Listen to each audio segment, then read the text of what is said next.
Hello, this is Janet Gallen welcoming you to Love Letters Live. Today's guest is someone you will know the minute we start talking. And Julie, I'm going to introduce you just immediately so you can say hello. Our guest is Julie Rogers Pomilia. And in case you're wondering about the Rogers part, you tell us who your Well, grandparents were.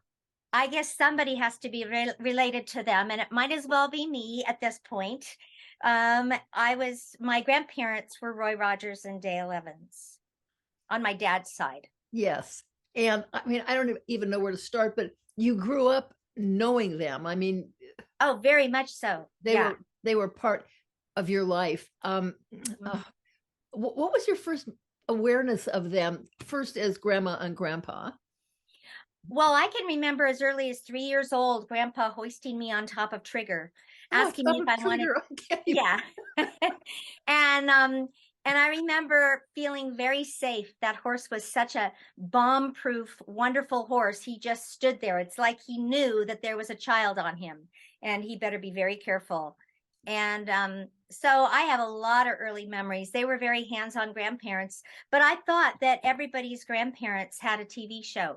And my normal, I Yeah. thought was just normal for everybody else. So I was going to ask you that actually, because what is your normal? What is normal to you? Yes, seems normal. And Oh, you look right. back, and at what point in life did you realize that this wasn't normal at all? I mean, it was normal for you. This was Uh-huh. nowhere near the usual.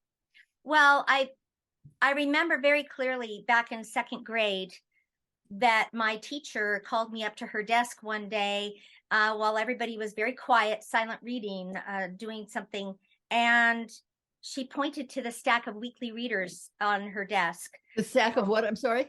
Weekly readers. It was Oh, from yes. Scholastic News, and we still use them. I'm a teacher, and we still use Scholastic News. But anyway, she pointed and said, "Do you know who this is?" And I thought, well, I answered, well, yeah, that's my grandfather. And I was confused because to me that wasn't an oddity that he would be on a magazine cover, but to Right. her it really was. And so I went home that day and asked my parents, wait, why did she act like that? Are they different? Are we different? What's going on? You knew to ask that? Yeah, because I was kind of taken back that she even knew my grandparents. Oh, And I was gonna ask you about that too. So the other children in your class, at some point, people were no longer seeing Roy Rogers and Dale Evans on TV. Mhm. And so did your classmates know who that was? They knew, but they weren't real impressed. We were more concerned with the play equipment outside and, all of the stuff that you are when you're kids. And that's kind of like I grew up in general, where we just played alongside lots of interesting things happening around us, or people, celebrities that would come in, and I didn't know one from the other. It didn't matter. We just were being grandchildren. Right. Now your father is their son. My father was Dale's only biological son. She got pregnant at 14, had him at 15. Wow. Then she went on to really kind of make a mess of her life, and as she's trying to seek stardom, and So I she went. read something about that. Are you comfortable talking about what that was? Yeah. I'm asking because, all these things are lessons to people. Yeah, they are. And you know what? They used them in that positive way later on in their lives. Did they? So they did not shy away from that at all. She was married 3 times, divorced 3 times. And my dad, she had later on in life, she had a lot of guilt, feeling like she hadn't really raised my dad the way she knew then that she should have raised him. Oh, we'll talk about that. How do you know that? Grandma told me, and my dad told me about his childhood. It wasn't bad for my dad because there were times when she was living in Chicago that she had to send him back to Texas to live with Oh, her because she was parents. so young.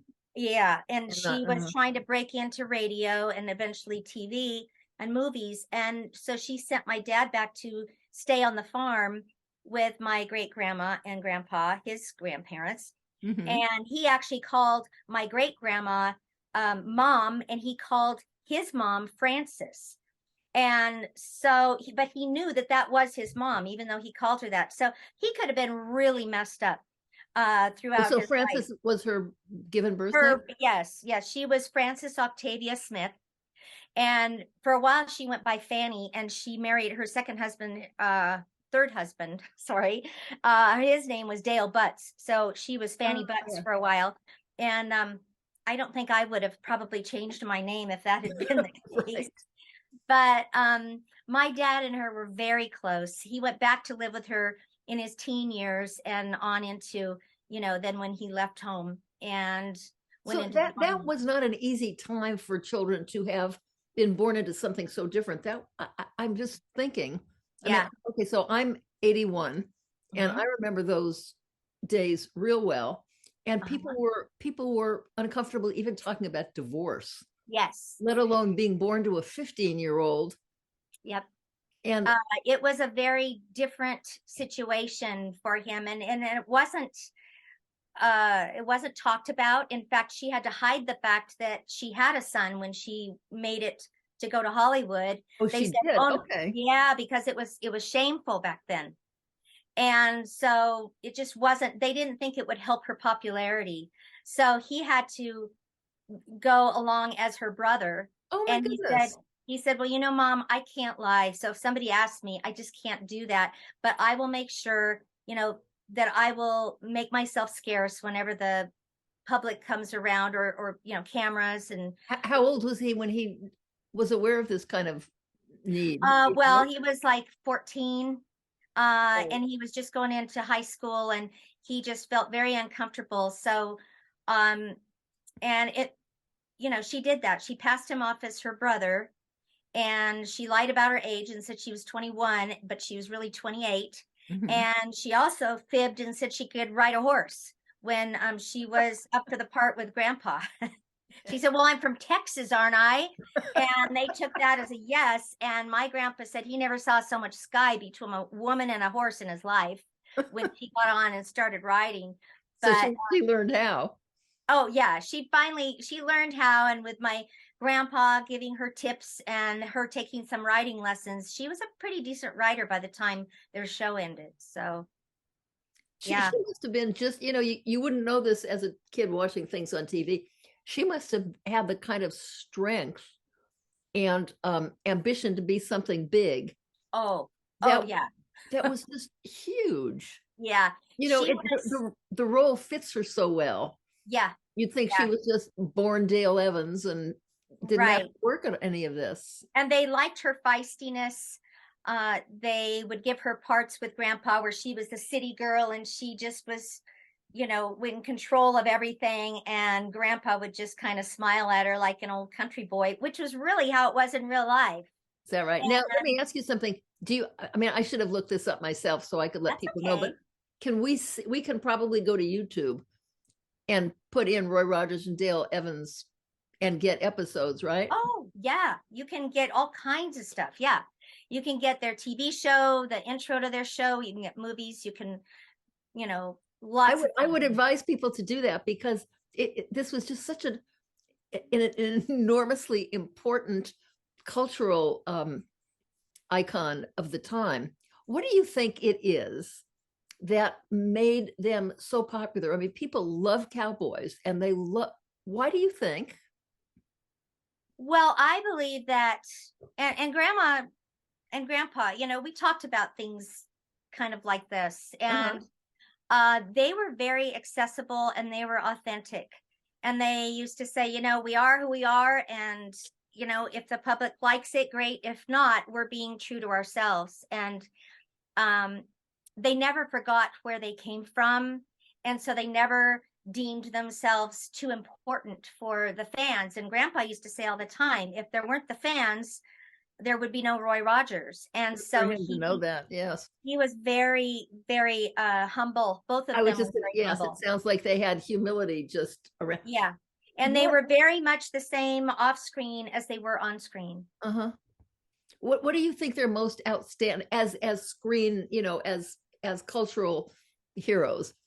Well, you kind of answered that. What was their most Well, but what- I think not only their public persona, but also what they did for the landscape of public opinion on children with special needs. They were big advocates for children, and they themselves had a little girl who was Down syndrome. And I remember this because, oh, I'm going to cry. I'm going to cry again like I did when I was 8 years old. Did you read Angel Unaware? My entire grammar school class read it. It had come out that year, and everybody read Angel Unaware.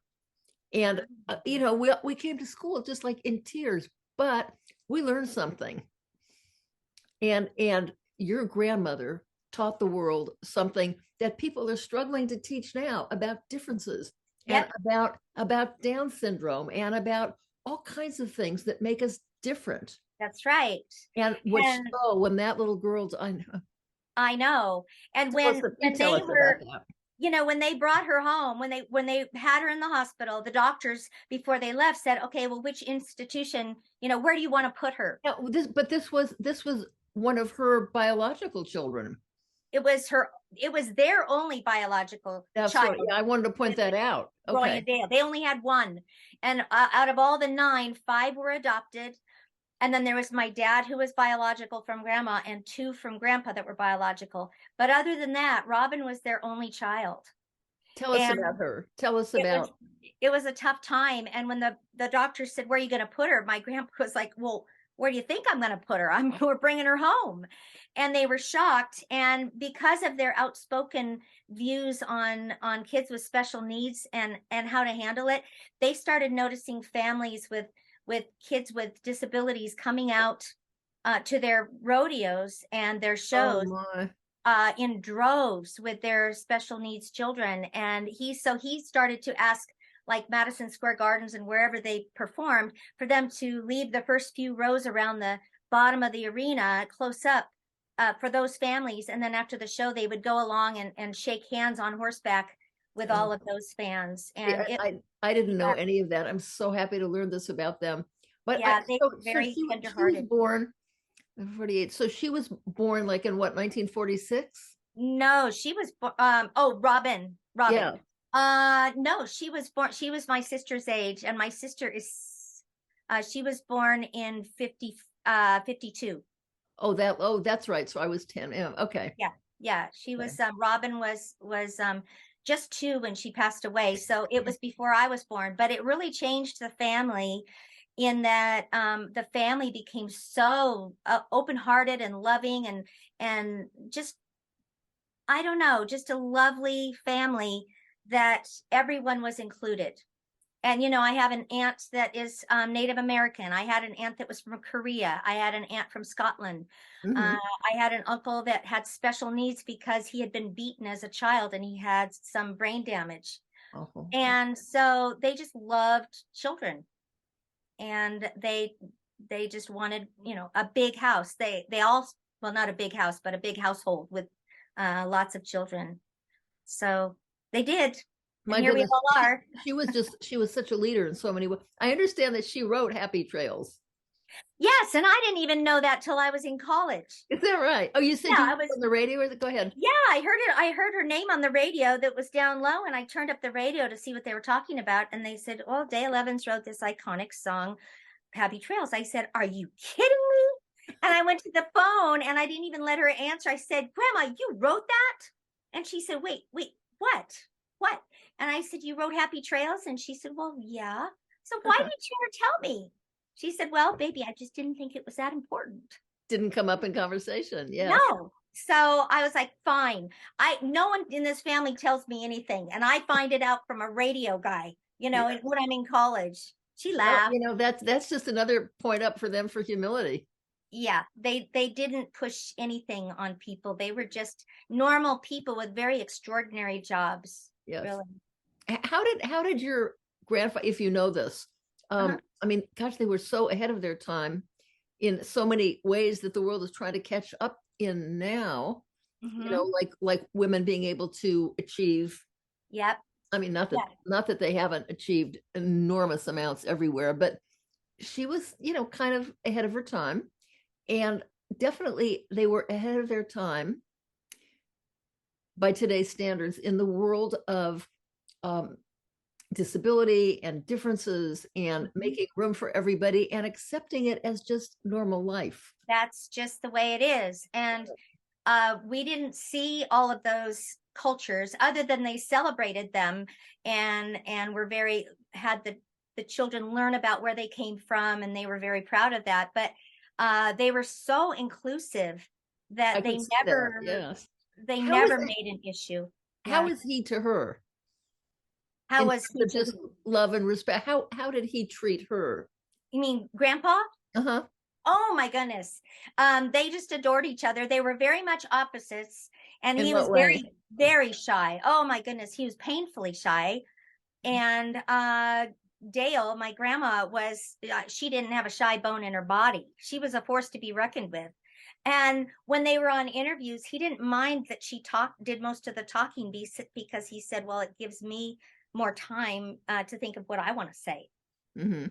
So it worked out really, really well. And she gave him his space, and he gave her space. And Right. uh, they were just a really fun couple. Wonderful. That's wonderful. Yeah. Let me So let me ask you, do you have letters from them? I am so largely about the power of letters. I And do. talk. I have letters also from my grandma to my dad, and Oh, back and forth. And that's very special. I didn't even find them in my boxes in the garage until I was done with the book. So maybe I'll have to write another book. really? But yeah, um, they were very hands-on. I have cards from them. Did Um, you used to write to them? well, I saw them so much that I didn't Right. have to. Yeah. So we were there on the weekends for family dinner, and they were I mean, they were at every birthday party, recital, so many things of mine growing up. No, And they would try to work their schedule around in order to be there, to be present. sure. Now, can we talk about you a little bit? Sure. You're a school teacher, I understand. Yes, I am for 34 years. Wow. Yeah. What drew you to that? If you can. Well, um, that's a good question because back in the day, I was immersed in music because both of my parents were music teachers. Oh, is that right? And Oh, tell us yeah, about that. yeah, my dad was my grandma really wanted to get him into big band and, on stage and on TV and stuff, but he was not having that. He just wanted to teach children how to play instruments. So he was What instruments did he teach? well, he taught band and orchestra in the schools, and then he taught flute. He was a flute Which player himself. Wow, I'm so touched by this. What school did he teach at? He taught he taught down in Southern California in La Cañada at a place called Rosemont Junior High, Uh-huh. just outside Montrose where we were living. And then we moved up to Los Gatos, and he taught in Los Gatos, California. Oh, really? Um, and he loved it. He loved to excite children with the love of music. Do you know, you just reminded me of something that I saw decades ago. I was driving and it was a bumper sticker it just took my heart away because I could do it. It was a bumper sticker that had, maybe 8 bars of music just written on the staff. And it Uh-huh. said, if you can read this, thank a music teacher. Oh, I love that. I love that. Don't you? Oh, I wish I would have had that for my dad when he was alive. Really? I mean, sometimes you see things that are just so to the okay. So that's about your dad. And what did your mother do? Well, my mother was a PE major at UCLA. My dad was a music major from USC. So there was a little bit of rivalry there during football season. Of course, yes. And but my mom was, they were very involved at their church, the Christian church. He was the choir director, and she was his organist and pianist. And so they worked beautifully together. They didn't even have to talk. They just knew each other's thoughts and where they were going next in the music. And so she accompanied us. We all play stringed instruments, and I play What do you play? viola. Oh, And lovely. yeah, I started on violin. I thought it was too high and squeaky, so he put me down to viola, Uh-huh. and I loved it. And I was in his orchestras and different performances and things. And I played when I lived over in Europe. I played in a chamber orchestra that Oh, had their concerts at the Nymphenburg Palace in Munich. And Yeah, so I've had a lot of music in my life over the years, but people were either in film or in teaching in my family. Those were the two, So, so you choices. grew up where teaching was natural. I'm so touched by your musical work though. And yours, I just got a CD, Jordi Savali, and Ooh. it's violist. Mhm. And it hasn't gotten to me yet, but I'm so excited. Yes. So you don't see as much viola as you do violin. No, you don't, because it's like the viola always gets the oompa afterbeat, and the violins always get the melodic melody. Uh-huh. Right. They're the stars, and there's a lot of viola jokes out there. Like I've never heard one. oh, But there used to be like blonde jokes, and now you can't joke about anything because I everybody's know that's the pretty truth. sensitive. Yes. But there used to be viola jokes about how they weren't good enough, violinists, so they, Funny. play viola and stuff. It's just fun. Did you find it easier to play the viola than the violin? Um, I just liked the sound of it better. I don't Uh-huh. think it was easier because you The have to fret is stretch the same, right? you have Yeah. to you have to stretch your fingers out farther, and Because so it's bigger, you mean? Yeah. yeah, it's bigger. So, So but it's lower teaching and was more. natural to you. What is it that you do teach? I do. I teach classroom. I teach third grade right now. I've taught everything from kindergarten through sixth grade. Okay, so I didn't know if music was something that you focused on. No, except that I do have a music credential. So if anybody ever needed a music teacher in a school, I could teach music. So, but I never have. I've always taught in the classroom. So, but I pull it in to my own classroom. Do you feel particularly lucky in every which way in life? You know what? I really do. And I look back on my life and I'm even more grateful of the way that I grew up. Yes. And I had such wonderful memories. It was like their ranch, my grandparents' ranch in Chatsworth was just magical to me. There were so many places to hide. I had relatives surrounding me that with love, and I didn't have those unfortunate experiences that some people grow up with in Sure. childhood. I just had a really strong, positive upbringing. I have an idea Yeah. because of my attachment to the power of letters. Have you ever, well, okay, let me ask this, which I always like to ask. If you were to write a love letter, and I'm calling a love letter, something of fond memories, of gratitude, of love, of lust, of interest, of anything at all. If you Mhm. were to write a love letter, what I call a love letter right now, who would it be to? Well, I And think that I person just doesn't wrote have, one. pardon me? I think I just wrote one.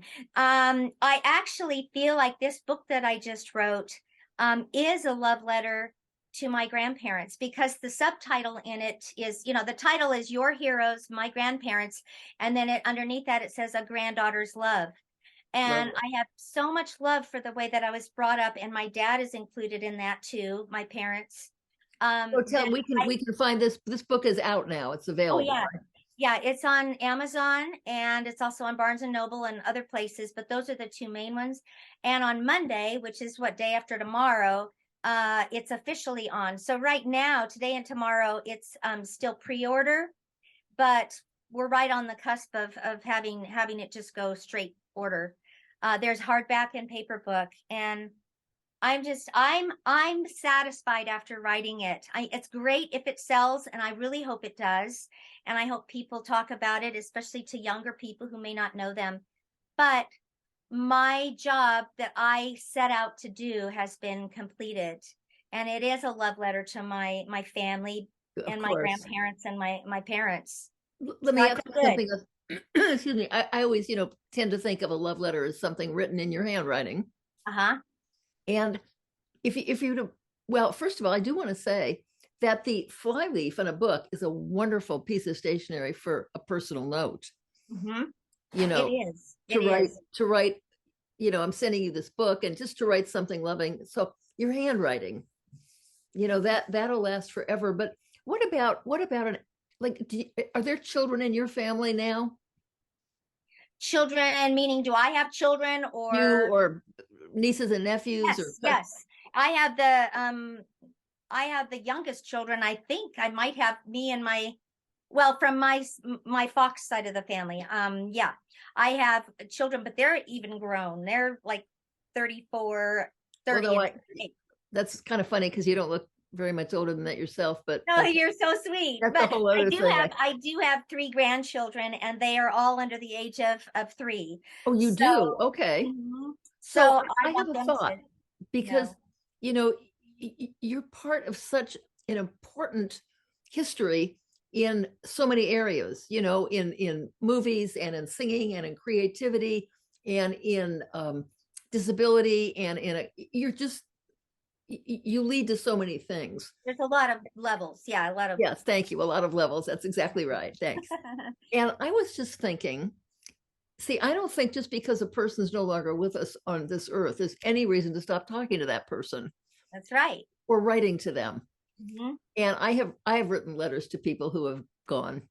It's a wonderful thing to do. Yep. What if you were to write a letter right now from where you are in life to your grandmother and to Mhm. your grandfather, to both Dale Evans and Roy Rogers, telling them whatever it is you want to tell them, and then sending it to your grandchildren? Oh, that's a great idea. Nobody throws love letters away. You're saying you still have, and it's such I think it's an interesting thing to do historically. So it's like, what are your grandchildren's names? Aiden, Madeline, and Benjamin. Okay, so 3 separate, and it could be, dear Aiden, Madeline, and Benjamin, I'm writing this to my grandma, and 2 separate letters maybe, Yeah. and or to my grandpa Roy Rogers, but I'm going to send it to you because I just feel like having even more about how I feel, whatever it is. I love that. I love that. That's a great idea. And I might even stick it inside of one of my books and give it to them for Oh, a birthday gift, or something. wonderful. Yes. Yeah. And then they Yes. could read even more about my relationship with my grandparents in the book. Exactly. Yeah, Exactly. And isn't that a nice lesson to pass down and down and it down? is. It really is. Oh, I want to thank you for doing this with me. It's been Yes. so fun. Yes. Really fun. Just something about you, just, I mean, what you're connected to and what you've learned from it and how unspoiled you all are. Well, I think this day and age, I think people are reading too much of their own press and kind of involved with themselves. And back then, it was just more, I don't know, it was just a different day. And my grandparents, again, they were authentic. Yes. And they, As are you. well, my grandma did used to say, honey, baby, you're just like me. And I used to think, oh, is that a good thing or a bad thing? I'm not sure. But we were very, very close. You're a So lucky girl. Okay. Thank you, dear. thank you so much. Yes. Well, this was just somehow thrilling to me. I'm so touched by it all. So let's just be in touch. And Okay. I hope you do get to write those letters. Because You know what? I will do that. good. I will do that. Yeah. Wonderful. Thank you Okay. for that encouragement to do that. And thank you for taking the time to ask and to talk to me. Oh, my pleasure. Times 10. Okay. Thank you. Okay. You know where to find me if there's anything else you ever want to talk about or come back to Love Letters Live. Oh, Let me thank know. you. Perfect. I'll be in Okay. touch. Okay. Thank you, dear. Bye. Bye-bye.